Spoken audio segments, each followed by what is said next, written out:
Shalom, salam jumpa dalam kasih Kristus. Selamat pagi, salam sehat buat semua kita.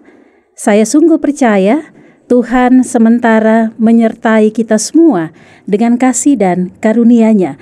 Kita kembali bertemu dalam program Suara Kebenaran GMIT Klasis Kota Kupang Timur. Pagi hari ini, saudara-saudaraku, kita akan merenungkan firman Tuhan yang terambil di dalam bagian Perjanjian Baru, Yohanes pasal 2 ayat 13 hingga ayat yang ke-16. Yohanes pasal 2 ayat 13 dan sampai 16. Sebelumnya mari kita berdoa. Terima kasih Tuhan untuk hari baru yang Kau berikan bagi kami. Kami akan melakukan aktivitas dalam pimpinan Tuhan. Karena itu kami meminta Roh Allah menyertai kami dengan kebenaran firman-Mu. Buatlah kami dapat melakukan apa yang menjadi kehendak-Mu. Di dalam nama Tuhan kami berdoa. Amin. Firman Tuhan dari Yohanes 2 ayat 13 hingga ayat yang ke-16. Yesus menyucikan bait Allah. Ketika hari raya Paskah orang Yahudi sudah dekat, Yesus berangkat ke Yerusalem. Dalam bait suci didapatinya pedagang-pedagang lembu, kambing, domba, dan merpati, dan penukar-penukar uang duduk di situ. Ia membuat cambuk dari tali lalu mengusir mereka semua dari bait suci dengan semua kambing, domba, dan lembu mereka.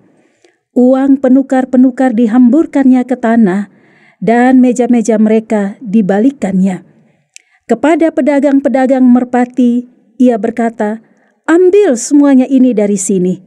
Jangan kamu membuat rumah Bapakku menjadi tempat berjualan." Demikianlah firman Tuhan. Yang berbahagia adalah setiap kita yang mendengarkannya dan yang mau melakukannya dalam kehidupan kita hari lepas ke hari. Saudara-saudaraku yang dikasihi oleh Kristus, pagi hari ini saya mengajak kita untuk merenungkan firman Tuhan yang berkisah tentang Yesus menyucikan bait Allah. Dalam sebuah perenungan, pantaskah kita marah? Atau dalam pertanyaan yang lain, kapan marah itu dianggap betul? Kapan marah itu dianggap benar? Pertanyaan-pertanyaan ini, saudara-saudaraku, mengandaikan bahwa memang bagi kita, marah itu sebenarnya hal yang manusiawi. Wajar, biasa itu. Bahkan mungkin kemarahan kita bukan hanya pada satu hal saja, tetapi bisa lebih. Apalagi bagi orang yang mudah sensitif, mudah tersinggung, ia bisa marah sembarang waktu dan bisa marah untuk hal-hal yang dianggap sepele. Bacaan firman Tuhan bagi kita pagi ini juga berkisah tentang bagaimana Yesus marah kepada para pedagang-pedagang yang ada di pelataran bait Allah. Tercatat di sini bahwa Yesus membuat cambuk dari tali lalu mengusir mereka dan meja dagangan mereka itu dibalikan. Ini sungguh merupakan sebuah gambaran adanya ekspresi kemarahan yang total. Tidak hanya secara verbal, kemarahan itu diungkapkan oleh Yesus dengan kata-kata, "Ambil semuanya ini dari sini. Jangan kamu membuat rumah Bapakku menjadi tempat berjualan." Tetapi juga ketika kita membaca, kita menemukan bahwa kemarahan Yesus itu juga disampaikan dengan sikap kasar Yesus yang membalikkan meja-meja para pedagang. Dan bagi kita yang tahu cerita tentang Yesus marah di pelataran bait Allah ini, kita pun tahu bahwa tidak ada perlawanan balik atas kemarahan Yesus itu dari para pedagang atau orang-orang yang berada di bait Allah. Selain ada beberapa orang Yahudi yang mempertanyakan alasan kemarahan itu. Malahan kita menemukan bahwa setelah Yesus marah, Yesus justru masih tinggal beberapa hari di Yerusalem dan semakin banyak orang mengikuti dia. Jelaslah saudara-saudaraku bagi kita bahwa apa yang terjadi pada Yesus saat itu dengan kemarahannya adalah sesuatu yang dapat diterima. Bukan saja karena memang tidak ada perlawanan balik atau protes orang-orang itu. Tetapi prinsipnya, jikalau kemarahan itu mengandung sesuatu yang benar, sesuatu yang baik bagi sebuah pembelajaran hidup, maka marah itu tepat.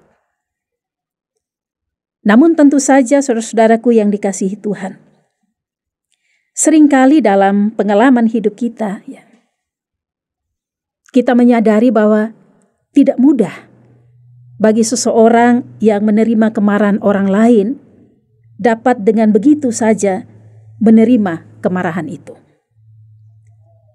Biasanya ketika kita memarahi seseorang, timbul rasa dendam orang itu, benci, atau tersinggung, bahkan mungkin orang itu bisa membalas kemarahan kita. Dan itu sudah biasa terjadi. Orang tua yang menegur anaknya yang sering kali bermain handphone daripada belajar, justru sering kali anak-anak membalas teguran orang tua dengan protes, bahkan kemarahan juga. Pengendara yang melanggar lalu lintas dan ditegur oleh polisi seringkali juga balik melakukan pembenaran diri dan memperlihatkan sikap tidak suka ditegur. Ini menjelaskan kepada kita bahwa sekalipun seringkali kita menganggap bahwa marah itu di satu sisi adalah manusiawi, tetapi di sisi lain marah justru bisa juga dianggap tidak manusiawi. Karena itu banyak orang kalau ditanya yang namanya teguran, mereka tidak mau disampaikan dalam bentuk kemarahan. Bisa kok lu omong baik-baik sah? Kok jangan pakai urat saraf kalau mau omong. Bahkan kalau marah itu disertai dengan kata-kata yang kasar, keras, makian, atau menampar, memukul, menendang, bisa-bisa persoalan ini akan masuk ke ranah hukum. Karena dianggap telah melakukan sebuah kekerasan atau pencemaran nama baik. Kalau marah itu manusiawi, saudara-saudaraku, maka seharusnya marah itu bisa diterima. Sepanjang materi kemarahan itu berbicara tentang hal yang benar dan bertujuan mengubah hidup seseorang menjadi lebih baik. Tetapi nanti dulu saudara-saudaraku, bukan berarti kita harus gampang marah karena marah itu manusiawi. Bukan berarti kita harus gampang marah dan membenarkan kalau marah itu adalah sesuatu yang baik. Bukan berarti karena ada alasan yang benar dan ada tujuan yang baik, maka kita bisa marah begitu saja. Tentu tidak. Bisa saja alasan dan tujuan itu karena subjektivitas kita.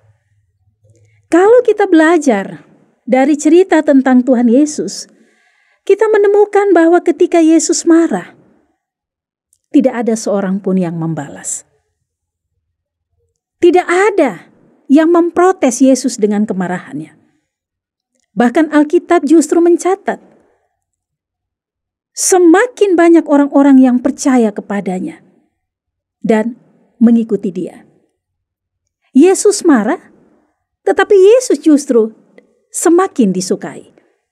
Kenapa begitu? Sebab orang mengenal siapa Yesus yang sesungguhnya.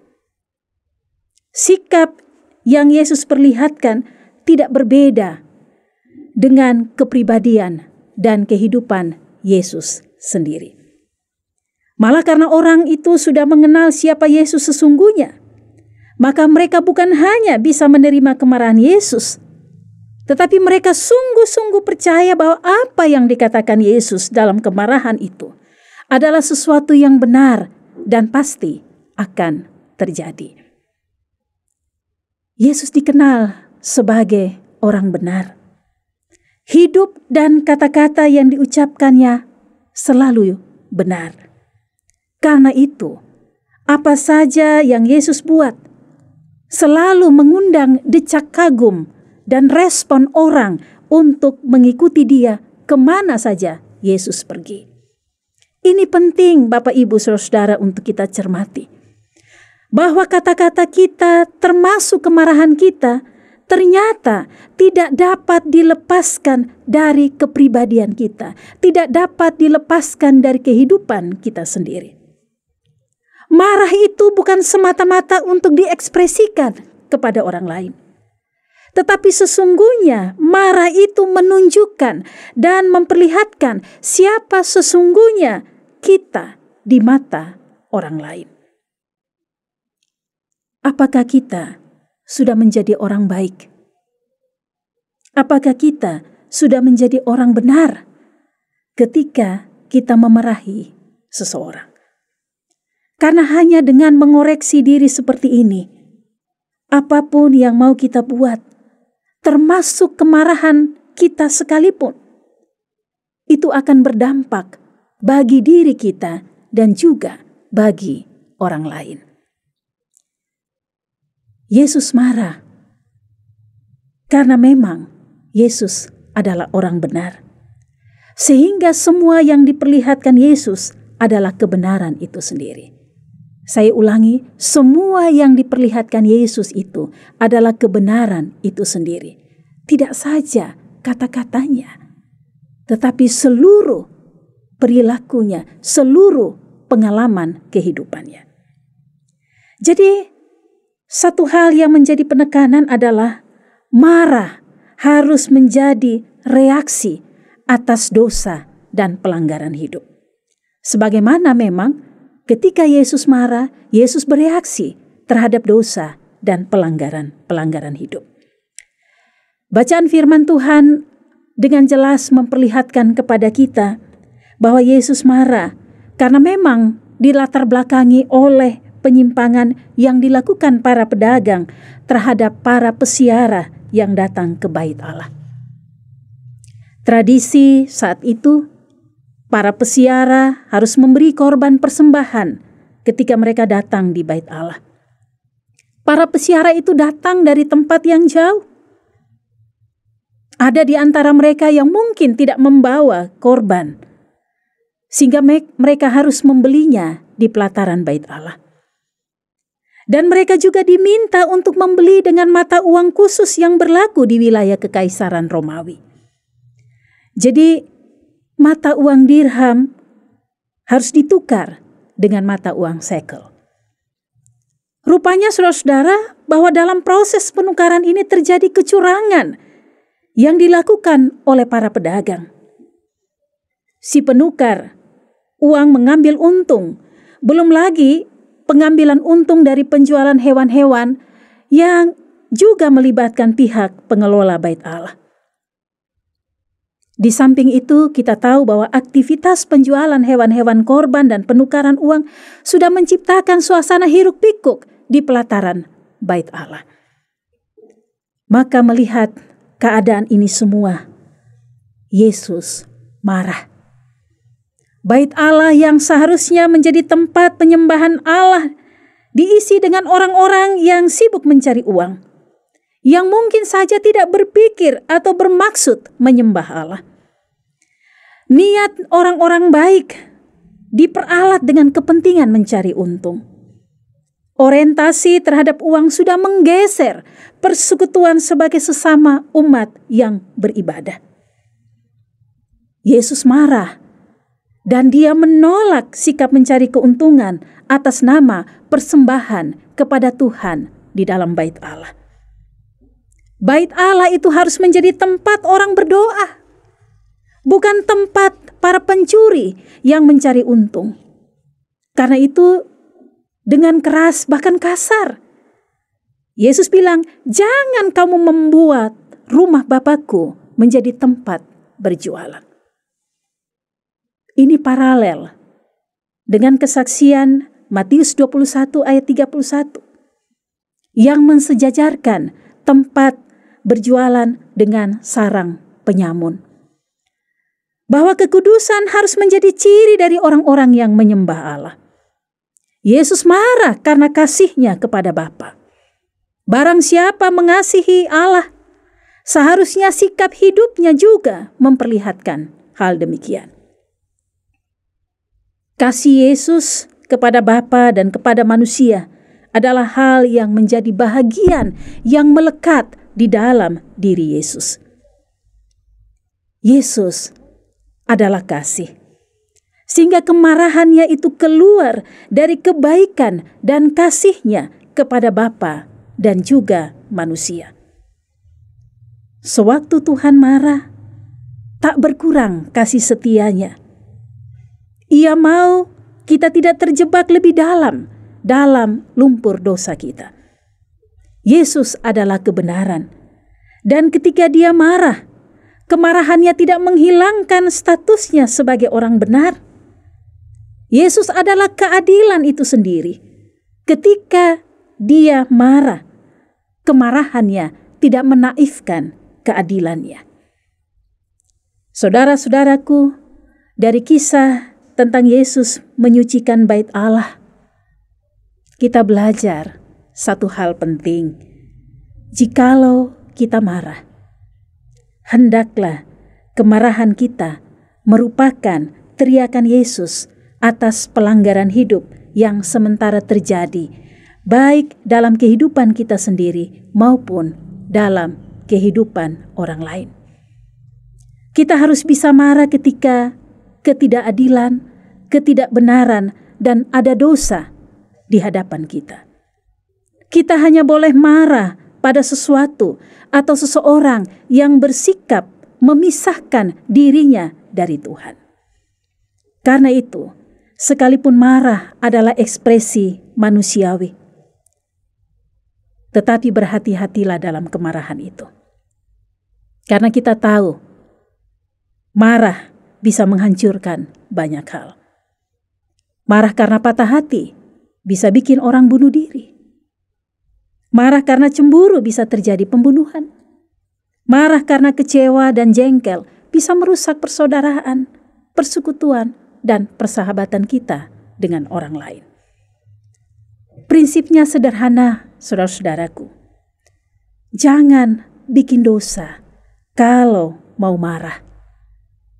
Dan jangan marah kalau nantinya ada dosa. Kalau orang benar marah untuk hal-hal yang tidak benar, itu baik. Orang baik marah untuk hal yang tidak baik, itu juga betul. Kalau orang jujur marah untuk hal yang tidak jujur, itu sangat pantas. Tetapi, kalau kita tidak betul, lalu marah kepada orang yang tidak betul, kira-kira betulkah itu? Biarlah refleksi firman Tuhan pagi ini boleh menjadi berkat bagi kita. Tuhan memberkati. Amin. Marilah saudara-saudaraku, kita berdoa di hadapan Tuhan. Bapa Surgawi, kami mengucap syukur kepadamu, sebab kami diizinkan untuk memulai hari yang baru. Dalam perkenanan Tuhan, kami mencari Engkau sebagai Allah penuntun hidup kami. Dan kami mendasari seluruh aktivitas hidup kami dengan kekuatan yang datangnya daripada Tuhan melalui kebenaran firman-Mu. Tuntunlah kami dengan kuasa Roh Kudus-Mu, agar ketika kami berjumpa dengan orang lain, bahkan kami sendiri dapat mewaspadai diri kami dari kemarahan yang akan menjerumuskan kami di dalam dosa dan pelanggaran. Bantu kami untuk mengoreksi diri kami, sehingga ketika kami menegur orang lain yang berbuat dosa, yang hidup menjauh dari Tuhan, kemarahan kami dapat menolong dia untuk hidup di dalam pertobatan. Bahkan kemarahan kami dapat mengubah kami sendiri untuk hidup secara baik dan kudus di hadapan Tuhan.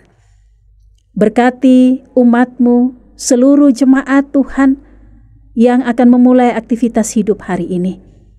Kami berdoa bagi pemerintah kota kami, Tuhan sertai mereka di tengah kondisi yang sulit ini. Kami berdoa bagi tim medis, para dokter, suster, perawat yang berjuang keras untuk berhadapan dengan banyak pasien yang mengalami sakit, baik karena COVID ataupun penyakit-penyakit lainnya. Kuatkanlah mereka dengan kesabaran yang Tuhan tumbuhkan di dalam hati mereka. Memberkati para pasien COVID-19, mereka yang berjuang untuk melawan penyebaran virus ini. Tuhan kuatkan mereka. Beri mereka pengharapan akan Kristus. Biarlah mereka taat untuk menjalani masa isolasi mandiri mereka. Mereka bertekun dengan makanan-makanan minuman yang sehat dan juga obat-obatan.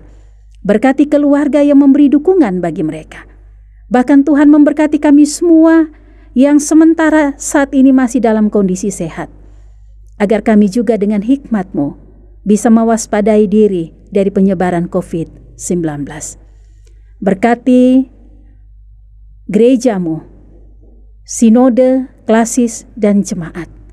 Biarlah kami boleh menjadi alat di dalam tangan Tuhan untuk pekerjaan Tuhan di muka bumi ini. Sertailah kami semua Bapa, pimpin dan peliharalah kami. Berilah juga berkat-Mu untuk menyertai kehidupan kami semua. Kasih dan karunia serta damai sejahtera dari Allah Tritunggal, Bapa, Putra, dan Roh Kudus boleh menunggui keluar masuk kita semua dari sekarang kekal selama-lamanya. Amin. Saudara-saudaraku, selamat memulai hari baru dalam tuntunan Roh Kudus. Tuhan Yesus memberkati kita semua. Shalom.